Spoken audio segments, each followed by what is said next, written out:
오늘 저는 의도유목 2조 세존이 탄생할사 천상천하의 유아 독전이라 하셨나니 그것이 무슨 뜻인가의 의미와 그것이 우리 삶 안에서 어떻게 실천될 수 있는지 말씀드리고자 합니다.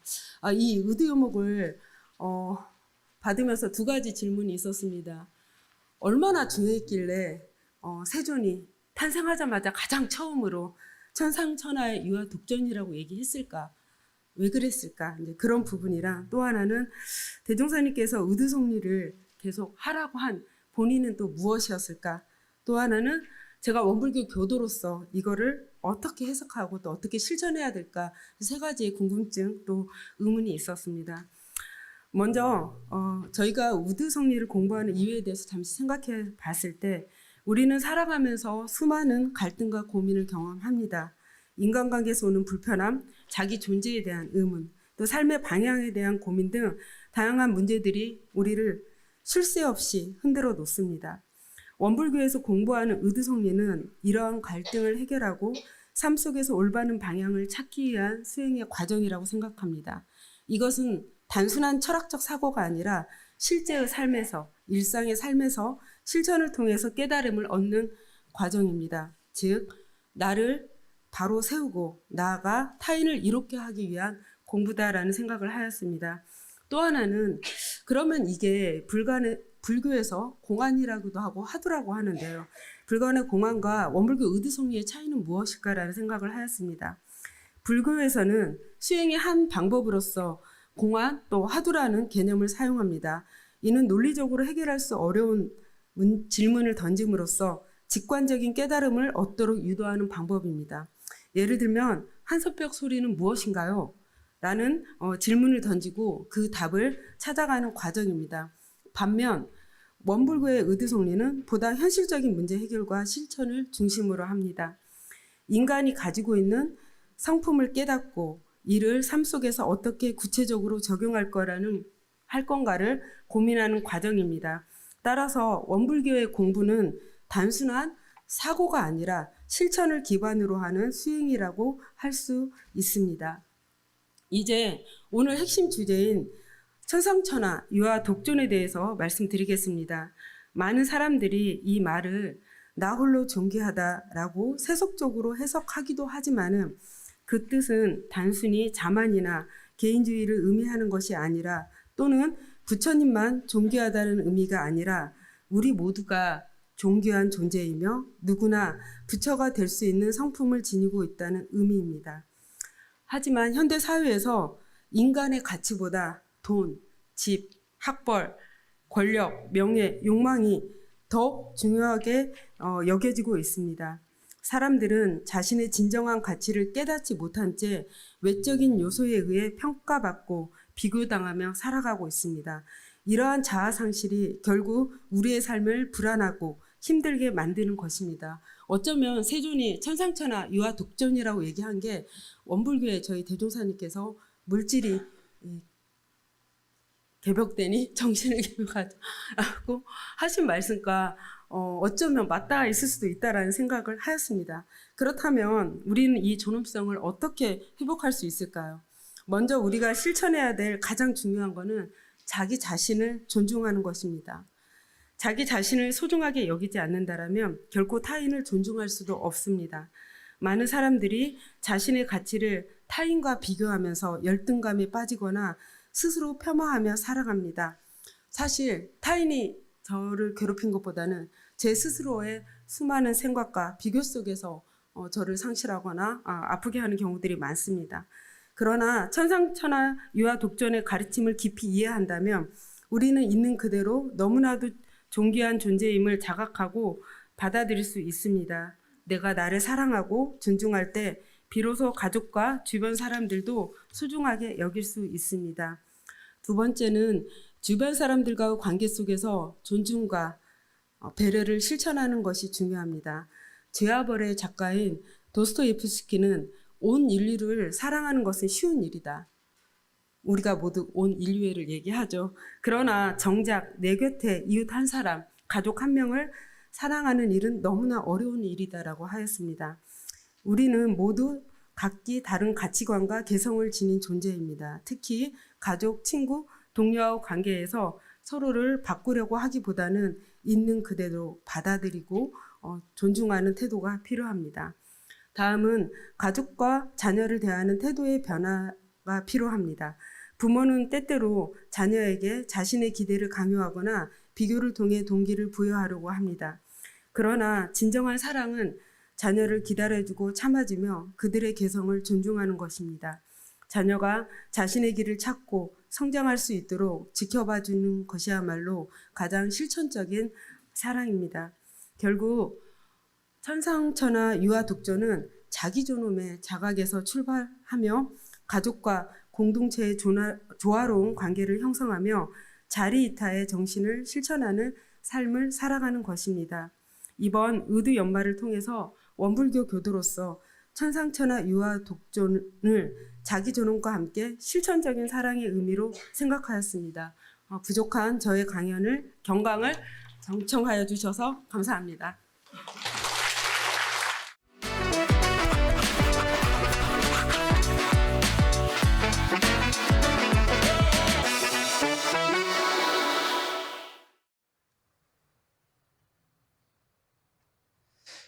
반갑습니다. 원불교 대학원대학교 2학년 황경원입니다. 지난 겨울 까풍아 교당으로 다녀온 2차 교화실습 공부담을 발표하겠습니다. 까풍아 교당은 중타원 김혜심 교무님을 연원으로 시작된 아프리카 어린이 돕는 모임이라는 비영리 재단 소속으로 에스와티니의 산골 마을인 까풍아 지역에 있습니다. 교당의 역할뿐만 아니라 보건소, 여성센터, 유치원, 도서관을 운영하고 장학금 지원, 식수개발, 식량 지원, 협동농장 등의 사업으로 원불교 3대 목표인 교화, 교육, 자선을 적극적으로 실천하고 있는 곳입니다. 이렇게 멋진 일을 하고 있는 곳인데 실습지를 선택할 땐 까풍아 교당에서 어떤 일을 하는지도 까풍아가 지역 이름이라는 것도 몰랐습니다. 그렇다고 제비뽑기로 실습지를 정한 것은 아니고 순전히 로망 하나로 까풍아 교당을 선택하게 되었습니다. 고등학교 때 천주교 신부의 수학과정을 다룬 다큐멘터리에서 제3국가로 봉사활동을 간다는 내용을 본 적이 있습니다. 1년쯤 봉사활동을 하고 나면 나를 내려놓는다는 생각도 없이 주민과 하나 되어 어울린다는 이야기가 너무나 멋있게 다가왔습니다. 이 어렴풋한 기억이 까풍아 교당으로 저를 이끌었습니다. 실제로 제3국가로 실습을 다녀오니 얼굴만 타서 돌아온 것이 아니라 많은 것들을 배울 수 있었습니다. 현실에 발딛지 않은 거대 담론은 한갓 여유로운 말장난에 그친다. 공부하면서 많이 되새기는 말입니다. 까풍아 교당 실습은 정신개벽이라는 거대 담론을 다루는 저에게 현실에 발딛게 만들어준 시간이었습니다. 봄에 씨를 뿌리지 않으면 가을에 거둘 것이 없다. 복은 저절로 오는 것이 아니라 복을 지어야 받는다. 별다른 이견 없이 누구나 받아들일 수 있는 인과의 진리입니다. 하지만 까풍아에서는 달랐습니다. 씨를 살 돈이 없어서 지천에 널려있는 땅에 농사를 짓지 못하는 상황에서 나라 자체에 변변한 일자리를 구하는 것조차 어려운 상황에서 5,000원의 일당으로 4-5명의 아이를 부양해야 하는 이곳에서 복을 짓자는 말조차 각박해졌습니다. 또 모두가 사은의 은혜 없이는 살 수 없지만 그들 삶의 은혜를 말하기엔 그들의 삶은 너무나 어려웠습니다. 치료받을 돈이 없어서 무상 진료를 하는 까풍아 교당까지 걸어오는 사람들을 보면서 먹을 것이 없으면 며칠 굶으면 된다는 아이들을 보면서 이런 어려운 상황에서도 사안의 은혜를 받고 있으니 삶이 은혜롭고 살아있는 것 자체가 희망일 수 있을까 하는 고민이 되었습니다. 물질개벽이 피폐하게 만든 이곳의 삶에서는 인과와 사안의 은혜가 벗어난 것 같은 느낌이었습니다. 한국에서는 느끼지 못했던 물질개벽의 폐해를 가까이 느낄 수 있어서 다행이라고 생각했습니다. 이 모습을 몰랐다면 물질개벽의 적당히 괜찮은 모습만 보고 정신개벽을 공부했겠다라는 생각이 들었습니다. 처음 접하는 물질개벽에 폐허해서 또 다른 시각으로 인과와 사은을 연마하게 되었습니다. 연마해보니 어려운 환경에서 인과와 사은의 은혜가 벗어난 것 같다는 생각은 저의 배부른 오만이었습니다. 인과와 사은의 은혜는 외부 요인에 의해서 그 중요도가 결정되는 것이 아니었습니다. 인간으로서 더 나은 삶을 원한다는 점에서 그들과 저는 다를 것이 하나도 없었고, 나의 삶이 소중하듯 그들의 삶도 삶 그 자체로 소중한 것이었습니다.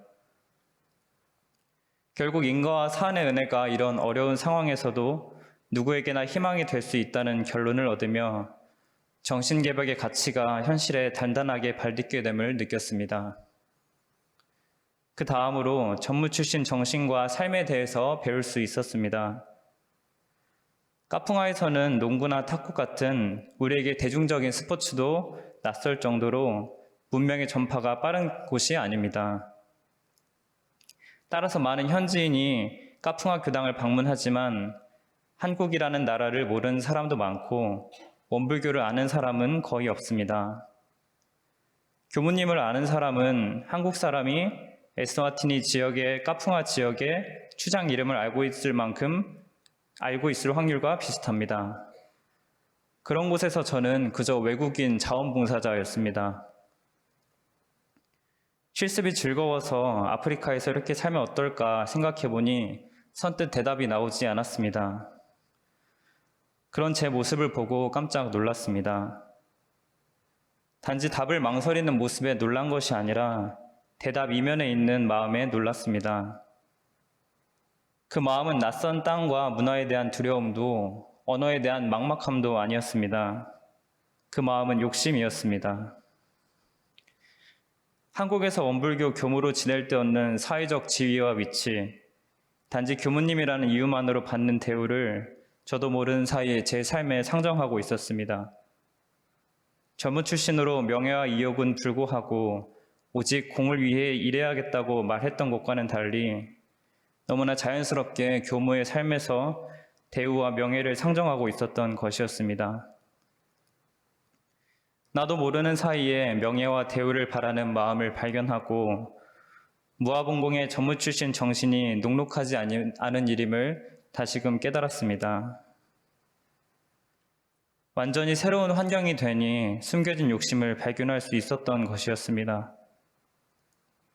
다행인 것은 욕심을 발견한 뒤 전무 출신 삶의 표본을 볼 수 있었고 어떤 삶의 방향으로 나아가야 할지 알 수 있었다는 것입니다.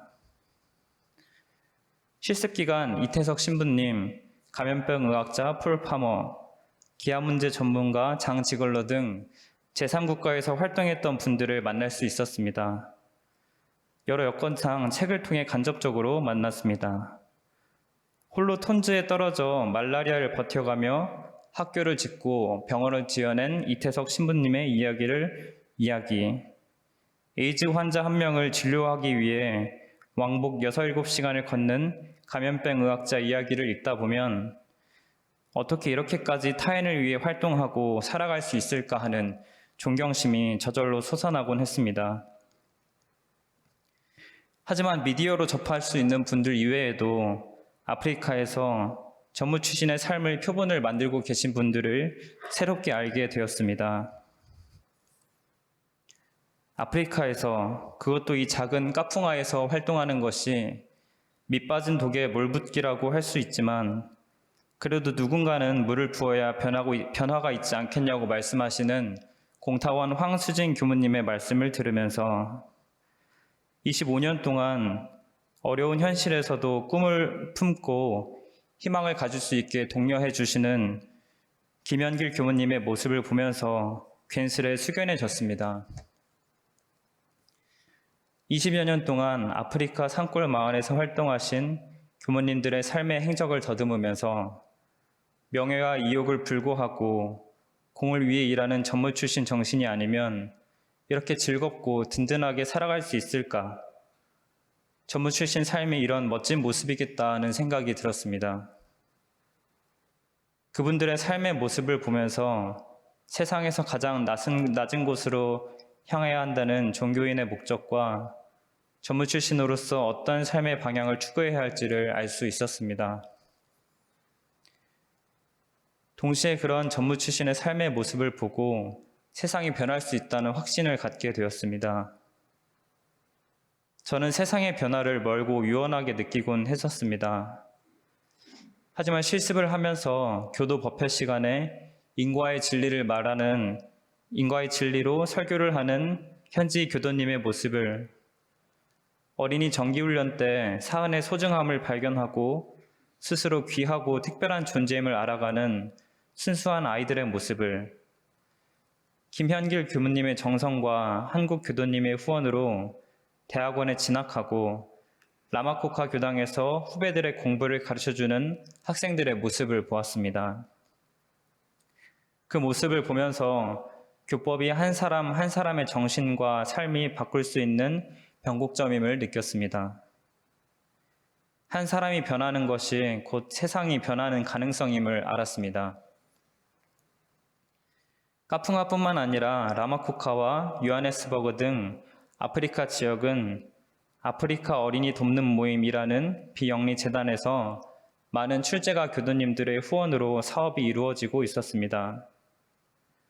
원불교에서도 가장 낮은 곳으로 향하는 종교의 모습을 실천하고 있어 후진으로서 뿌듯했고 기반을 마련해 주신 선진들께 감사했습니다. 그와 동시에 죄송했습니다. 30년 가까이 된 교단의 기관이지만 실습을 가기 전까진 활동에 대해서 전혀 모르고 있었기 때문입니다. 현실에 발딛는 정신개벽과 전무 출신의 삶의 모습을 잊지 않고 대학원 수학 기간 동안 후진의 도리를 다하도록 노력하겠습니다. 감사합니다.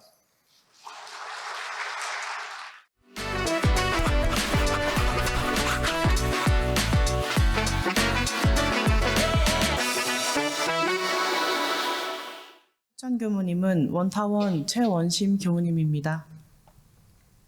오늘 버스를 타고 영산에서 총보러 오는데 어쩐 일인지 눈물이 나고 마음이 벅찼습니다.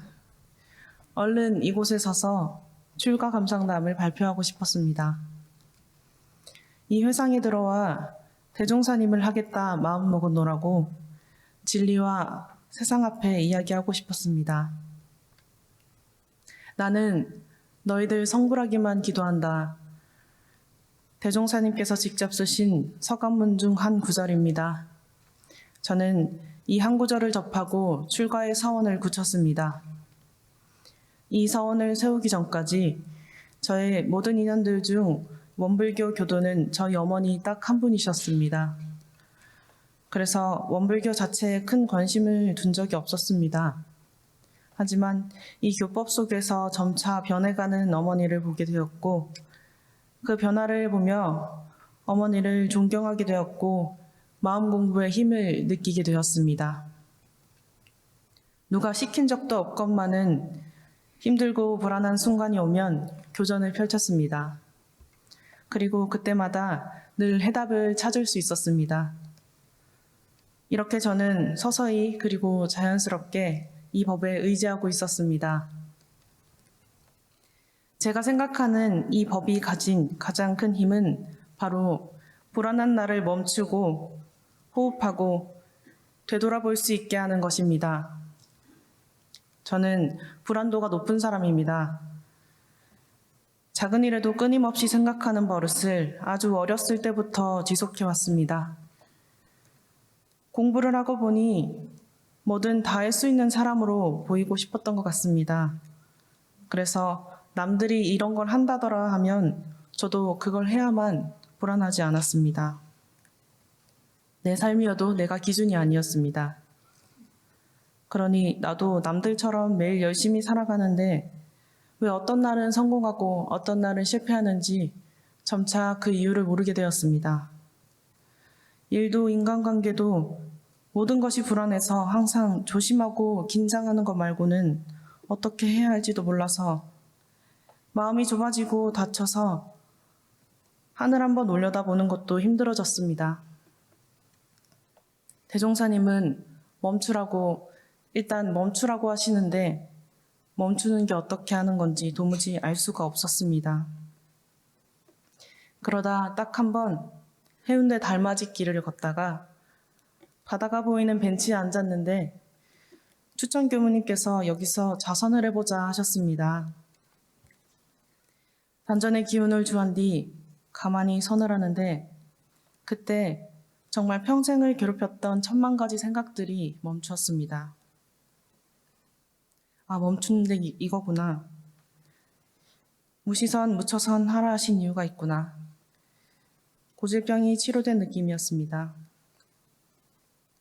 이런 경험을 하고 나니 또다시 머리가 복잡해질 때마다 선을 하고 교전을 펼치지 않을 이유가 없었습니다.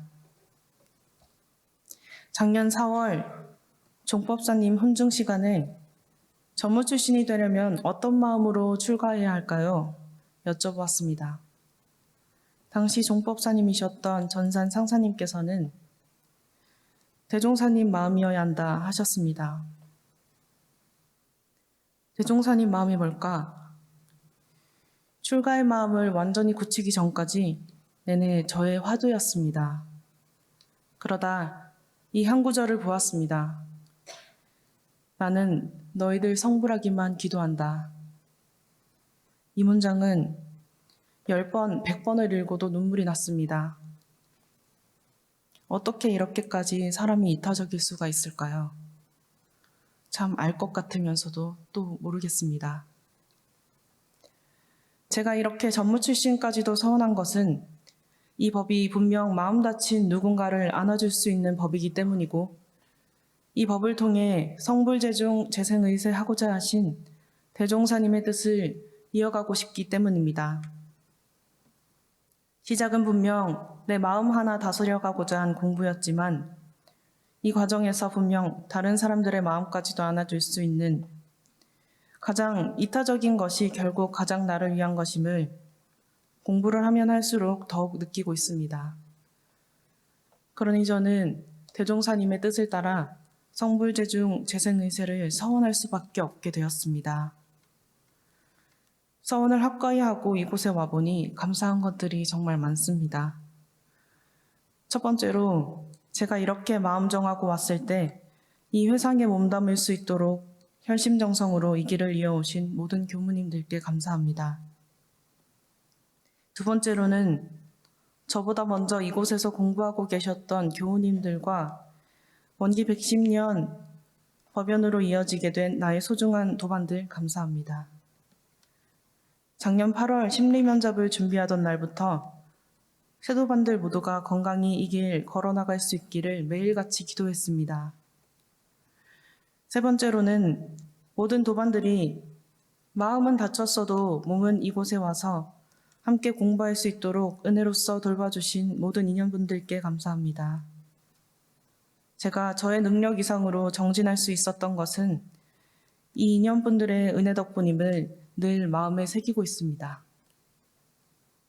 이제 저는 이 마음을 바탕으로 대종사님 법을 기준 삼고 도반들의 손을 맞잡으며 진리 속에서 차근차근 한 걸음씩 걸어보려 합니다. 제가 걷는 이 걸음 속에서 모두가 다 같이 배우고 더 단단한 마음으로 대종사님 뜻을 이어가는 제자들이 되기를 마음 담아서 기도합니다. 감사합니다.